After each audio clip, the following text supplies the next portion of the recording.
All right, now to this. It's a fight for workers' rights right here in the tri-state. First, a federal hearing involving Amazon and allegations that they actually violated their workers' rights to try to form a union. And just miles away, some nurses at the Cincinnati VA who are part of a union are accusing their employer of violating their contract. At WCPO 9 News anchor Brent Pugansky live downtown for us tonight. So just outside of the Peck Federal Building. In fact, that's where a National Labor Relations Board hearing took place today, Brett. So what's happening there this afternoon?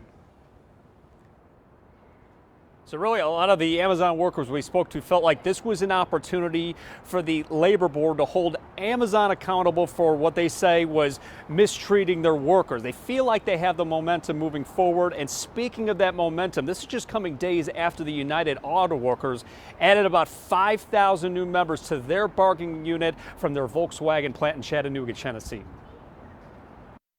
When Amazon workers are under attack, what do? Stand up, fight back! They're Amazon workers at CVG who are trying to form a union. What's disgusting? Union busting! And they're accusing Amazon of trying to bust their union efforts. Amazon stripped my position as a learning ambassador due to my union activity. They continue to retaliate against pro-union workers.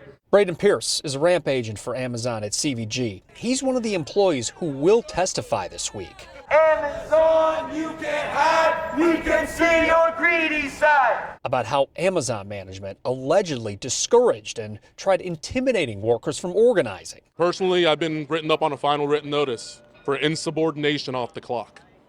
I was standing outside and doing our union tables like we usually do. Marcio Rodriguez said he plans on giving similar testimony at National Labor Relations Board hearings. All of the veterans deserve safe care. Miles away outside the Cincinnati VA hospital, We want the administration to take us seriously and come to the table and work with the union the way they're supposed to. some nurses at the VA are pushing back against management after the VA reassigned 27 float pool nurses into other units.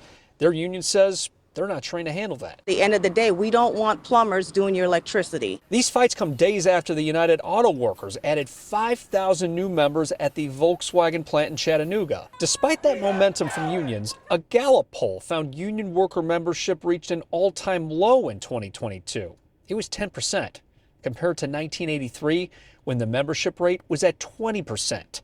But a recent Pew Research poll found with that drop, 54% of adults in the U.S. feel it's been bad for the country, and 59% say it's been bad for working people. I think that theme is that, the people have had enough and that we're taking our power back in our workplace.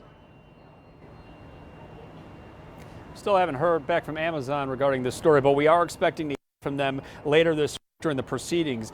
The VA did get back to me. They didn't address any of the allegations from their nurses, but they did say that they're collaborating with them during this whole process. But the nurses told me that if they don't get any cooperation, in other words, if the managers don't go back to the bargaining table and they come to some sort of resolution, or if they don't come to a resolution, the nurses say they plan on filing a complaint with the National Labor Board. We're live in downtown tonight. Brett Pugansky, WCPO 9 News.